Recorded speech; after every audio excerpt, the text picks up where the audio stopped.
दादी की पहली सैलरी। पारिवारिक कहानी। विनोद रूम में टीवी देख रहा था। मनीषा और सरला देवी दोनों किचन में थी। मनीषा मांज रही थी। सरला देवी सुबह के नाश्ते की तैयारी में लगी थी। 9 साल की पिंकी स्कूल जाने की तैयारी कर रही थी। विनोद ने रहने वाले कमरे में उसी खास आवाज़ में कहा, मनीषा लग पगार आ गई है, अगर आ गया है तो इस महीने की EMI भर दो। मनीषा ने किचन से ही सहमति जताई। जी निश्चित रूप से किसी को भरेंगी। इस बातचीत में से पिंकी के कान खड़े हो गए, क्योंकि कल ही तो उसके स्कूल में सैलरी के बारे में एक साथ योजना बनाई गई थी, जिसमें बताया गया था कि हर काम के लिए एक निश्चित रकम मिलती है, जिसे सैलरी कहते हैं। इस बात की याद आती है कि वह तुरंत किचन में दौड़ती है। उसे अचानक दौड़ते देख विनोद भी उसके पीछे पीछे चला गया। पिंकी ने अपनी दादी के पास जाकर उससे पूछा, दादी को सैलरी नहीं मिलती क्या? विनोद और मनीषा एक दूसरे की तरफ देखकर मंदिर कर मुस्कुराए। सरला देवी ने पिंकी को समझाते हुए कहा, बच्चा, तुम्हारे पिताजी ऑफिस जाते हैं, इसलिए उन्हें सैलरी मिलती है। मैं तो घर पर ही रहता हूँ ना, इसलिए मुझे सैलरी नहीं मिलती। पिंकी को यह बात कुछ समझ में नहीं आई। वह बोली, दादी आप भी तो कितना सारा काम करती हैं, तरकारी लाना और भी पता नहीं क्या। आपके इन अटके हुए कामों की वजह से तो पापा और माँ निश्चित होकर काम पे जा रहे हैं, और मैं भी स्कूल में अच्छे नंबरों से झलकता हूँ, तो क्या इन कामों की कोई फाइल नहीं है? पिंकी की बातें सुनकर कुछ पलों के लिए सब शांत हो गए। 9 साल की छोटी सी बच्ची जो सोच रही थी वह गलत नहीं थी। विनोद और मनीषा के पास इसका कोई जवाब नहीं था, मगर सरला देवी के पास था। उसने बोली लगाई, जिसने कहा है कि मुझे सैलरी नहीं मिलती। मैं मुझे घर की जिम्मेदारी संभालती हूँ, तो तुम्हारे दोस्त एक दोस्त के रूप में मदद करते हैं।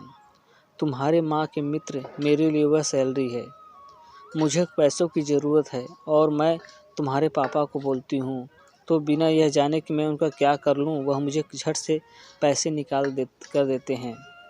आपके पापा का यह विश्वास मेरी सैलरी है, और तुम जो मुझे इतना प्यार करती हो, मेरे बारे में इतनी सोचती हो, वह तो मेरा बोनस है।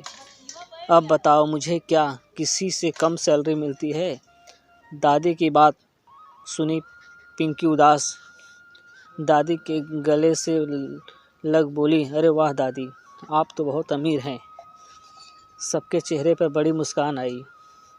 मनीषा सरला देवी के पास आई, उनकी हाथ पकड़कर बोली, माता जी, हमने कभी इस बारे में सोचा ही नहीं, लेकिन आपको कभी इस बारे में विचार नहीं आता कि आपको भी सैलरी मिलनी चाहिए? कभी गलती करते हो, वह भी जब तुम लोगों को कुछ खरीद देता है, तब थोड़ा भी सा बुरा लगता है। सरला देवी ने हुंकती चाहते हुए कहा। पिंकी बीच में ही बोल पड़ी, तभी तो मैं आपसे कह रही हूँ कि ग्रैंड माँ आप बड़ा शुरू कर दे।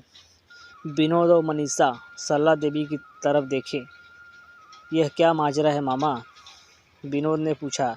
अरे कुछ नहीं बेटा, पिंकी तो बस चीज़ें बनाती है। नहीं पापा, मैं आपको पूरी बात बताता हूँ। मेरी दोस्त रिंकू है ना, उनके माता पिता एक बार मुझसे पूछ रहे थे, तुम हमेशा क्लास में ओवल आते हो, हर विषय में अच्छे मार्क्स आते हैं, तुम कौन से अलग अलग क्लासेस जुड़ते हो? मुझे भी बताता कि मैं रिंकू को वो ऐसा ही भेजूं। जब मैंने उनसे कहा कि मैं तो मेरी दादी ही पढ़ाती हैं, तो लड़के हैरान हुए। फिर अगले दिन वह हमारे घर ही आ गए था और दादी के साथ मिलकर रिंकू और उसके 3-4 और लड़कों को चौड़ा करने के लिए पढ़ाने कह रही थी, लेकिन दादी ने मना कर दिया। दादी हाँ भी कैसे करती है, उनके पास दिन भर इतना सारा काम जो रहता है। पिंकी ने पूरी के साथ प्रैंक कर लिया कही। विनोद बोला, अरे माँ, तुम्हारी पढ़ाई सीखनी चाहिए। यह बात तो पक्की है कि आप पढ़ते हैं, बहुत अच्छा है, लेकिन मुझे भी तो आपसे ही सिखाया है, उसी की तो मैं इतनी अच्छी सैलरी पर हूँ। और रही बात घर में काम करने को, तो मैं इसके लिए एक काम वाली रखूँगा। आप अपना समय अलग रहने के लिए दें। सरला देवी ने थोड़ी आनाकानी की, लेकिन बेटा, बहू और पोती ने मिलकर उन्हें सहने के लिए मना ही किया। 1 महीने का अनुमान सरला देवी ने अपने बेटे और पोती को एक अच्छे रेस्टोरेंट में अपने पैसों से खाना खिलाया। उस दिन सरला देवी की आंखों में रिश्तों की कमाई के साथ उनकी पहले कमाई की खुशी और साफ झलक रही थी। दोस्तों, माना कि ज़िंदगी में पैसा ही सब कुछ नहीं होता, लेकिन छोटा सा पैसा जो अपनों के लिए खर्च हो जाता है, उससे जो खुशी मिलती है वही कुछ और होती है। हमेशा की तरह इस थोड़ी सी इमोशनल और थोड़ी प्रेरक हिंदी कहानी को पढ़ने के लिए आपका धन्यवाद। ऐसी ही नई नई प्रेरक कहानियाँ सुनने के लिए हमारे चैनल को प्लीज़ सब्सक्राइब कर लीजिए। Thank you.